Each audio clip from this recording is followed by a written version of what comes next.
जय हिंद बच्चों। आवाज ही साफ साफ नहीं होता है बाबू, क्या करूं आवाज के लिए।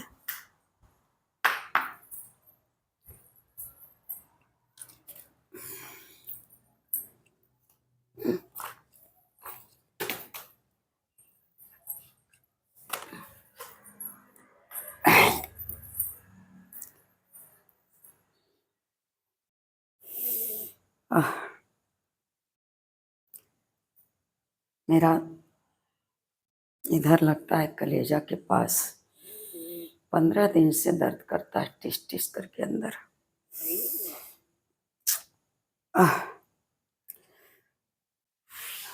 तो बाबू जब तक मैं सही हूँ तब तक वीडियो बनाती हूँ। लगता है कि क्या क्या चीज का दवा खाऊं, दवा खाते खाते भी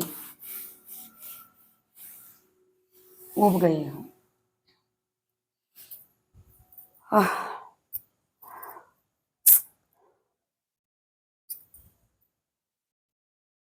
बजने का तो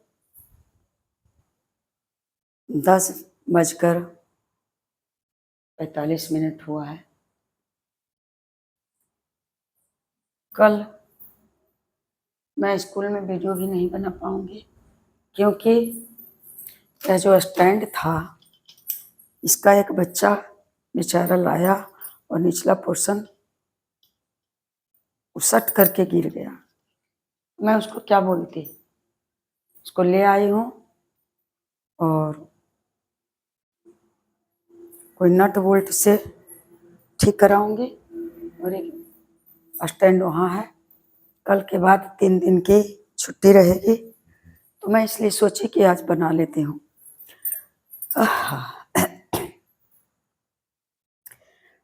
दिया हुआ है, सरल कीजिए। क्वेश्चन यही है। क्वेश्चन में नंबर दे देती हूँ।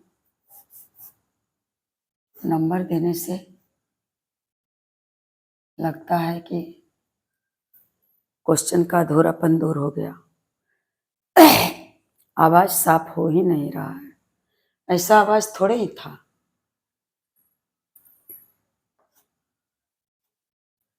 एक तो कमेंट किए थे कि आपका शक्ल लता मंगेशकर से मिलता जुलता है, तो मुझे हंसी आती है। कहाँ लता मंगेशकर की आवाज और उनका चेहरा, स्वर कोकिला, उनसे अगर तुलना किया जाए तो मुझे लगता है कि अभी तो इंडिया में उनके जोड़े में कोई नहीं है। सूरत से नहीं सीरत से होना चाहिए। दिया हुआ है 5.1/2। अब हम लोग इस पर ध्यान दें।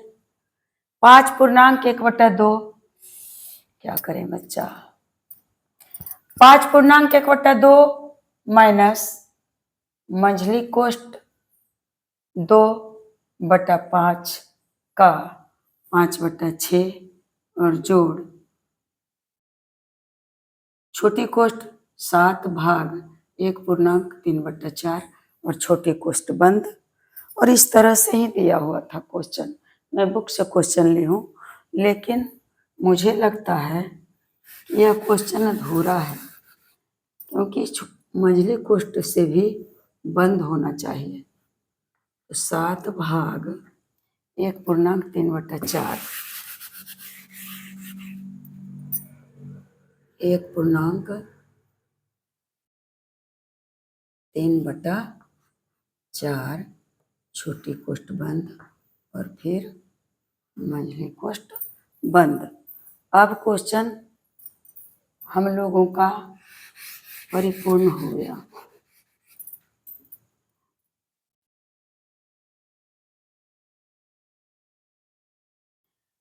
तो बनाते बनाते अपने ही अभ्यास करते करते इतना आप लोग का सरल हो जाएगा मैथ, बताने की फिर आवश्यकता नहीं पड़ेगी, किसी का वीडियो देखने की आवश्यकता नहीं पड़ेगी। आप निरंतर अभ्यास तो कीजिए। उसका जो मूल जड़ है हम लोग अंक से शुरू करें और अंकों का ज्ञान और फिर संख्या पर जाएं। संख्या कितने प्रकार के हैं, जैसे सम संख्या, विषम संख्या, प्राकृत संख्या, पूर्ण संख्या, पूर्णांक संख्याएं, ऋणात्मक संख्या, धनात्मक संख्या, यौगिक संख्या, भाज्य संख्या, अभाज्य संख्या, रूढ़ संख्या। इन सारी संख्याओं को यदि अच्छी तरह से समझ में आ जाए और उसके बाद हम लोग संख्याओं का अभाज्य गुणनखंड या अपवर्तक या अपवर्त्य या गुणज, ये सारी छोटी छोटी बातों की जानकारी फिर हम लोग जोड़, घटाव, गुणा, भाग, लघुत्तम समापवर्त्य, महत्तम समापवर्तक, इन सारी मूल जो तथ्य हैं उनका ज्ञान कर लें और उसके बाद फिर भिन्न में आ जाएं। भिन्न संख्या क्या है, परिमेय संख्या क्या है, फिर भिन्न का जोड़, घटाव, गुणा, भाग का, इन सारी बातों को ध्यान में रखते हुए फिर चले जाएं दशमलव में। दशमलव कैसे, दशमलव भिन्न को हम बदल सकते हैं साधारण भिन्न में और साधारण भिन्न से दशमलव भिन्न में। इन सारी बातों से गुजरते हुए दशमलव का जोड़, दशमलव का घटाव, दशमलव का गुणा, दशमलव का भाग और का, सारी बातों को, उसके बाद कोष्ठक का ज्ञान, बड़ी कोष्ठ, मंझली कोष्ठ, छोटी कोष्ठ का ज्ञान रखें और उसके बाद फिर हम लोग जाएं बोर्ड मास में। बोर्ड मास कल बताएंगे फिर से। ऐसे मैं बता दी हूँ कि बी से होता है ब्रैकेट और कोष्ठक, ओ से होता है ऑफ का और डी से होता है डिवाइड, यानी इसका होता है भाग। बोर्ड मास, एम मास से होता है मल्टीप्लाई यानी गुना और एम ए से होता है बस ऐड यानी जोड़ और ब्रैकेट का भाग गुना जोड़ और एस से होता है, क्या होता है, घटाव।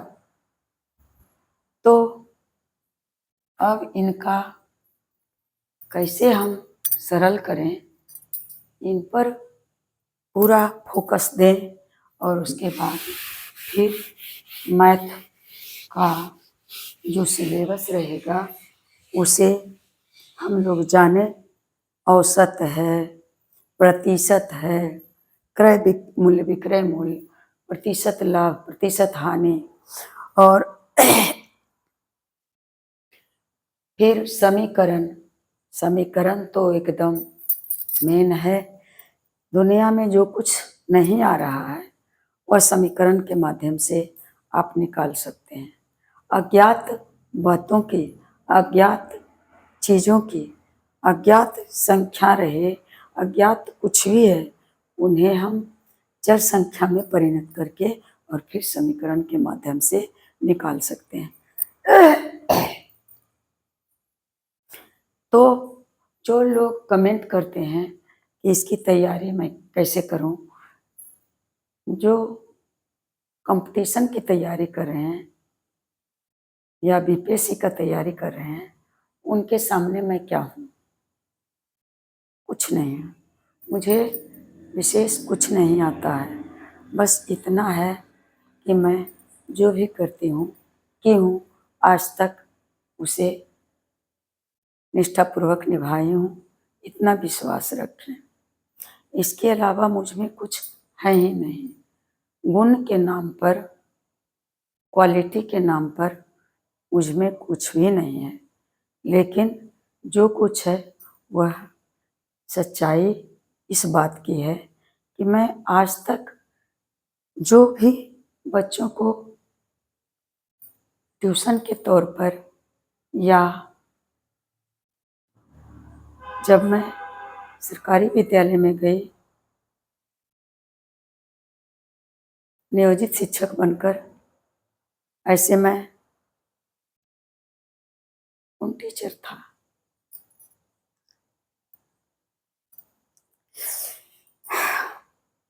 याद नहीं रहता है मुझे।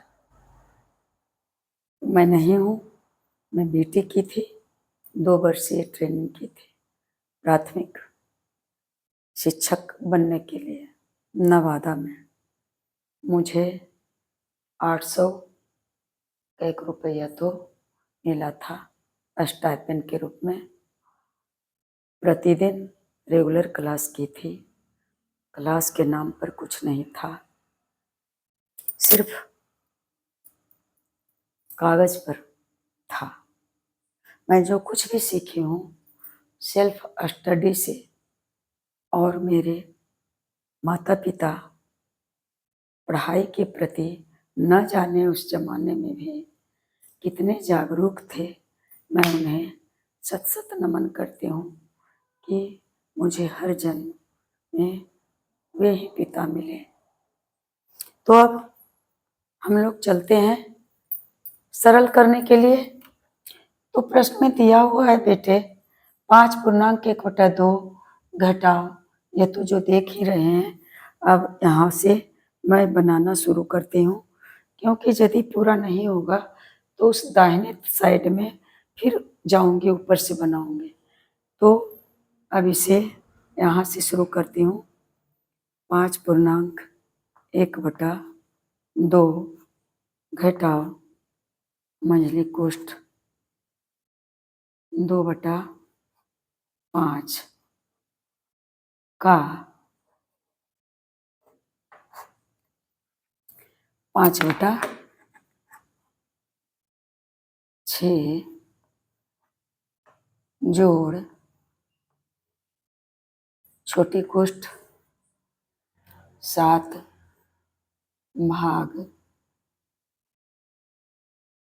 अब बात आई संयुक्त भिन्न की। पूर्णांक में यहाँ भी है और पूर्णांक में यहाँ भी है।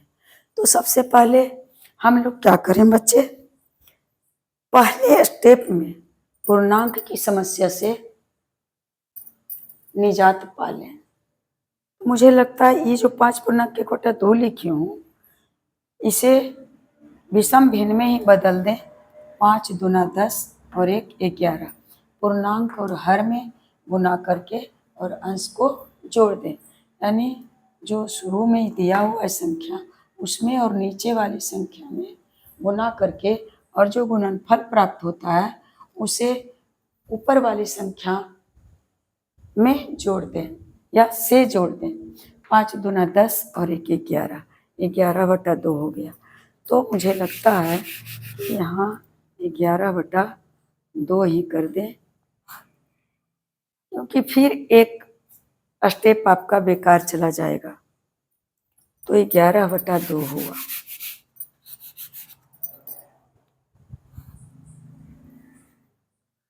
और यहाँ तक तो ज्यों का त्यों लिखे हूँ।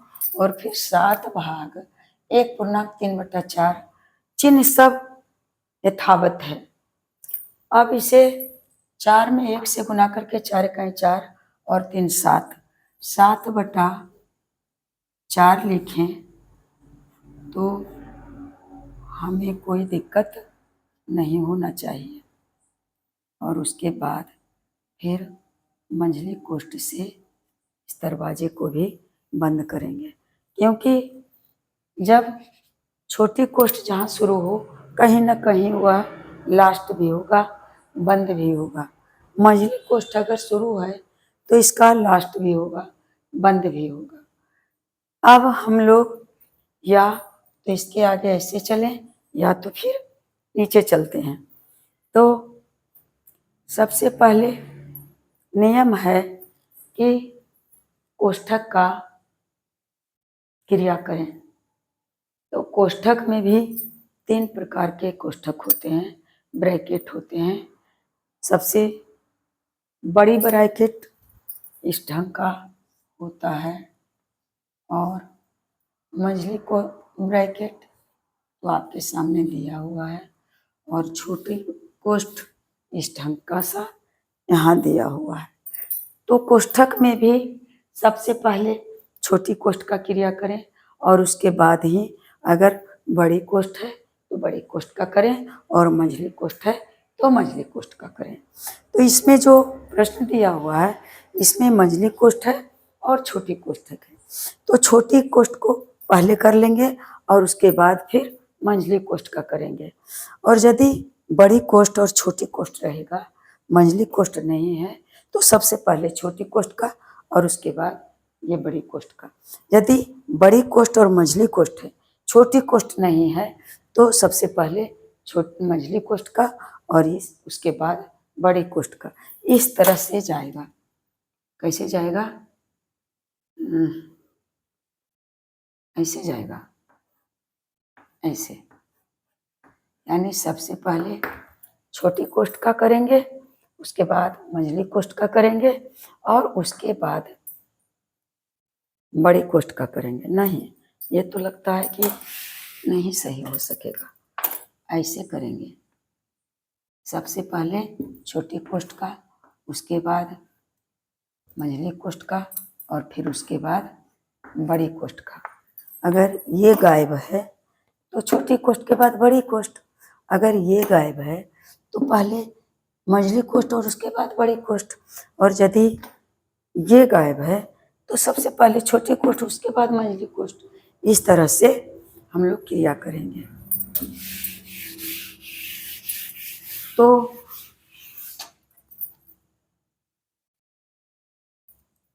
अब ज़्यादा सटा करके नहीं लिखेंगे क्योंकि आप लोगों को हो सकता है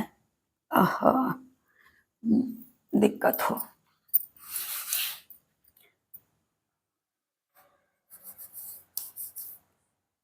जहाँ कहीं भी आवाज़ का प्रॉब्लम मेरा चल रहा है, क्योंकि विद्यालय में भी मैं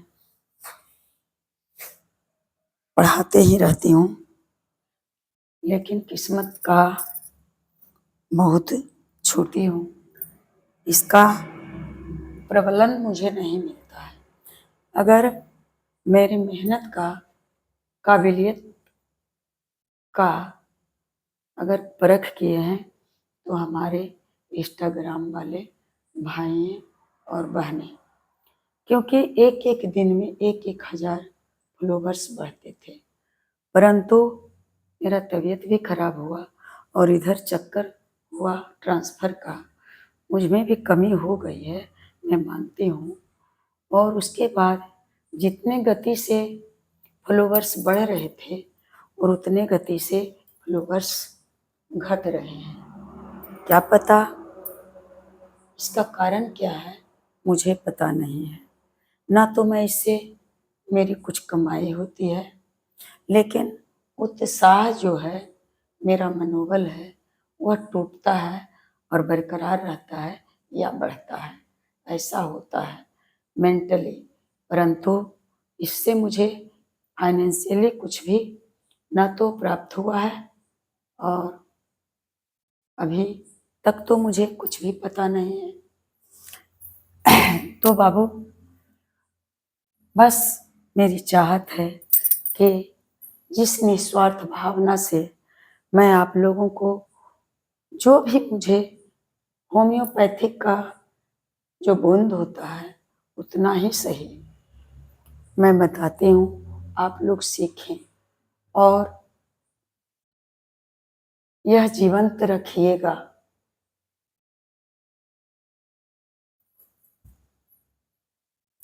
और मेरी कोई चाहत नहीं है, क्या मुझे घटेगा जब तक नौकरी करूँगी 2028 5 मई 2028 को मैं घर बैठ जाऊँगी और उसके बाद देखा जाएगा। तब तक मुझे दवा का भी उतना दिक्कत नहीं होगा। उसके बाद फिर सोचना क्या है, न दवा ला पाएंगे और न दवा खा पाएंगे और न दुख झेल पाएंगे। अब मैं आगे क्या बोलूं।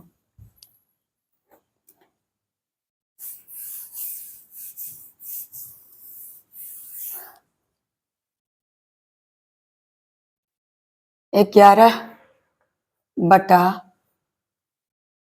हाँ, तो इतना जरूर कहते हैं कि फॉलोअर्स को बढ़ाइए ताकि मैं सिर्फ मेरा मनोबल बढ़ा रहे।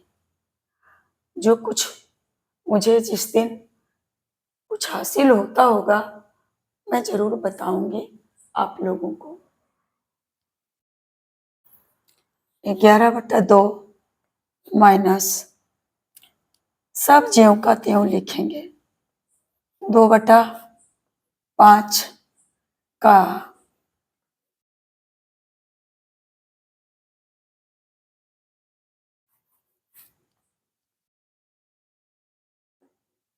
का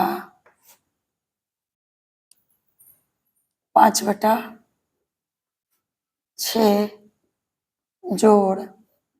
अब हम लोग प्रवेश करने जा रहे हैं छोटी कोष्ठ में और छोटी कोष्ठ में प्रवेश करेंगे तो ध्यान देना है कि आखिर क्रिया क्या चीज करना है। यहाँ दिया हुआ है डिवाइड का, भाग का, तो छोटी कोष्ठ दे दिए और फिर 7 है तो लिख लिए। और इसका नियम भाग मैं बता चुकी हूँ, भिन्न का भाग, इसमें बटा में कुछ नहीं है, इसका मतलब बटा के नीचे 1 है।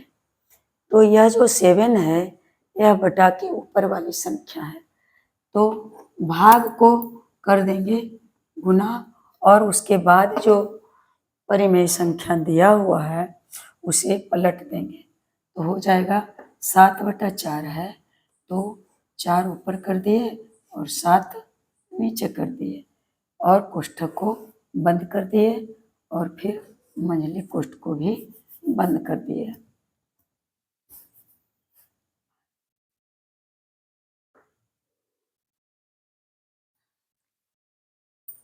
अब क्या होगा भाई,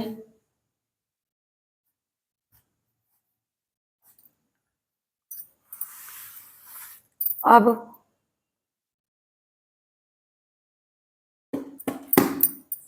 यह तो क्रिया शुरू कर दिए हैं करना। 11/2 घटाओ मंझली कोष्ठ 2/5 का 5/6 जो। अब देखिए इसमें यदि क्रिया करते हैं तो 7 और 7 कट गया। ये 7 इस ढंग से मैं नहीं लिखती हूँ, यह 7 है इस तरह से और ऐसे जो है इसका मतलब है कि कटा हुआ है। इसे भूल से भी नहीं समझेंगे।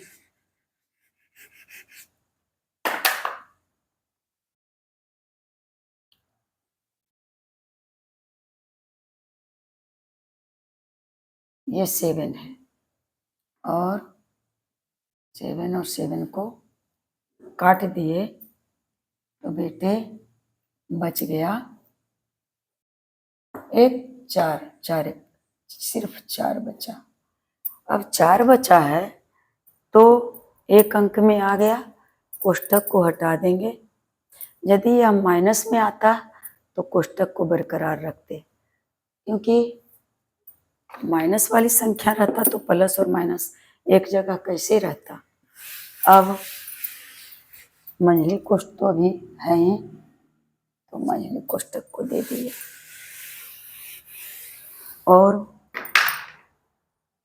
फिर आगे बढ़ते हैं तो कोष्ठक में वहाँ पहुँचेंगे, उसके बाद बताती हूँ। 11/2 माइनस मंझली कोष्ठ 2 अभी नहीं। अब देखिए कि मंझली कोष्ठ के अंदर सबसे पहले क्रिया होगा का। तो इसी में का क्रिया कर लेते हैं, क्योंकि इसे लिख करके फिर इसमें करेंगे तो जगह तो कम है। तो 5 और 5 तो कट गया बच्चा, और 2 तिया 6, ये कट गया, यानी विभाजित हो गया। कट गया कि मीन्स विभाजित हो गया।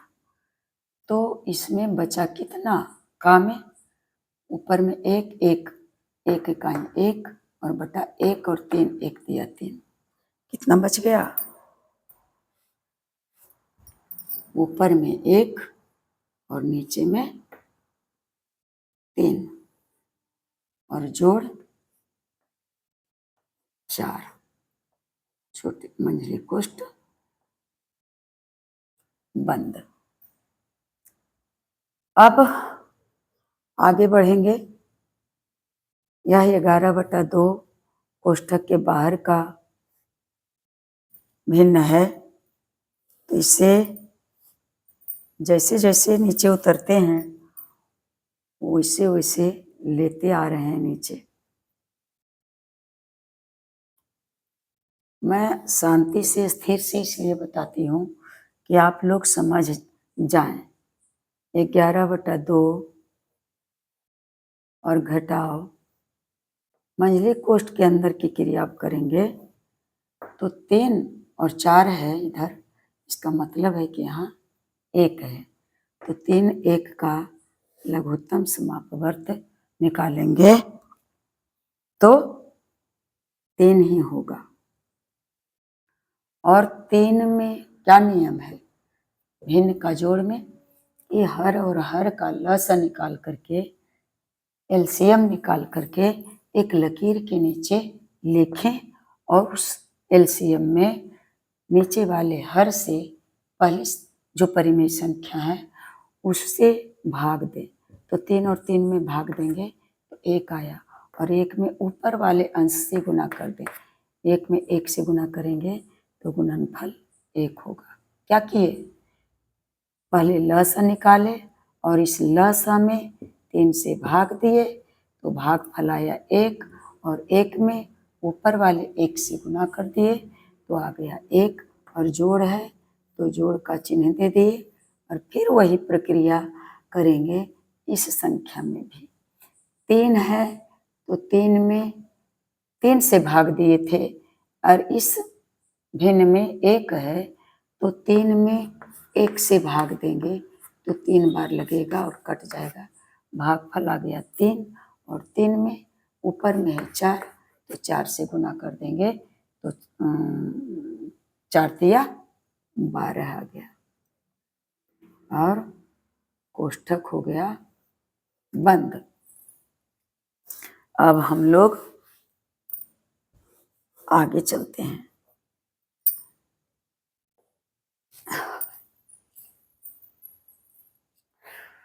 तो श्वास लेने में भी आज दिक्कत हो रहा है। 11/2 घटाओ 12 और 1 13, 13/3 है। अब 13/3 आ गया तो ये कोष्ठक भी हट गया। अब इसे 2 भिन्न का घटाव हो गया, सरल होते होते यहाँ तक आ गया। तो 11/2 घटाव 13/3, तो 2 और 3 का लसा निकाल लेंगे तो हो गया 6, और इस 6 में 2 से भाग देंगे तो 2 तिया 6, भागफल आ गया 3, और 3 में 11 से गुना कर दिए तो 11 तिया 33 और घटाओ, फिर 6 में 3 से भाग दिए तो 3 दूना 6, भागफल आया 2 और 13 में 2 से गुना कर देंगे ऊपर वाले से तो 13 दूना 26 आ गया। अब क्या करेंगे, अब 33 है और 26 है तो 33 में 26 को घटाओ है तो घटा देंगे। 13 में से 6 गया, बच गया 7 और यहाँ कितना बचा 7/6। अब 7/6 बचा है तो इसे संयुक्त भिन्न में बदल देंगे। 7 अगर 6/7 होता तो उत्तर इतना ही छोड़ देते, लेकिन विषम भिन्न में है तो उत्तर संयुक्त भिन्न में बदल देंगे, क्योंकि भाग लग रहा है। अभी नहीं भाग लगेगा तब तो कोई बात ही नहीं थी। एक बार 6 भागफल आया 1 और यानी पूरा पूरी 1 कट गया और 1 बचा है, उसमें 6 भाग लगाना है तो 1/1/6 आ गया आंसर। और यही आंसर है। आप लोग अगर सीखेंगे तो मुझे आप लोगों से कोई चाहत नहीं है, बस आप लोग सीखें, यही मेरे लिए बहुत बड़ी बात है। क्योंकि आप लोग सीख जाइए, मैं नसीहत देने के लिए इस प्लेटफॉर्म पर नहीं आई हूँ, परंतु इतना जरूर है कि आज तक के अनुभव में मुझे ऐसा अनुभव हुआ कि माँ बाप के अलावे कोई सच्चा मित्र हो ही नहीं सकते हैं, किन्हीं से सच्चा प्यार मिल ही नहीं सकता है। माँ बाप ही होते हैं जो निस्वार्थ भाव से अपने बच्चों से प्रेम करते हैं। और भी जो रिश्ता है सब रिश्ते स्वार्थ के हैं, इसमें मैं भी हूँ। मैं इससे अपने को अलग नहीं मान रही हूँ, सभी रिश्ते स्वार्थ के हैं। और इन रिश्तों में सबसे ज़्यादा अगर आपको अच्छा संबंध रखना है तो अपने बुक से रखिए, अपनी पढ़ाई से रखिए, अपनी शिक्षा से रखिए। वही शिक्षा आपको प्रतिष्ठा दिलवा सकती है और वही शिक्षा आपके सच्चे दोस्त हो सकते हैं। जब आप कभी गम में रहें, दुख में रहें, तो अच्छी अच्छी किताबें, चाहे चुटकुले, कहानियाँ पढ़ लें तो आपका दिल बहल जाएगा। आजकल तो इस डिजिटल दुनिया में कोई किसी का रह नहीं गया है, बस मोबाइल की दुनिया में हम लोग लगे रहते हैं। थोड़ा भी समय बचता है तो अपने बच्चों, घर के बच्चों पर भी नहीं दे पाती हूँ और मोबाइल की दुनिया में खोई रहती हूँ। आप लोगों को क्यों दोष दूँ, मैं खुद दोषी हूँ तो आप लोगों को क्या कहूँ। लेकिन इतना कहेंगे कि पढ़ाई आपके लिए जीवन में बहुत ही उपयोगी है। हाँ, यह जरूरी है कि सबसे ज़्यादा इन पैसों की पूछ होती है।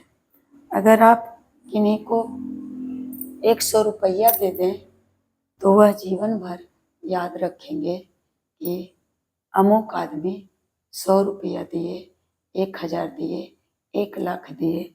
लेकिन आप यदि किसी को शिक्षा से जुड़ी हुई बातें अगर बताइए तो उसका कोई मूल्य नहीं होता है। यह कटु सत्य है। मैं अपने जीवन में बीती बातों का थोड़ा सा बता रही हूँ कि मैंने 88-90 में ट्रेनिंग किया और उसके बाद बहुत सारे उतार चढ़ाव आए और इन उतार चढ़ाव को पार करते हुए, झेलते हुए मैंने बच्चों को पढ़ाना शुरू की थी।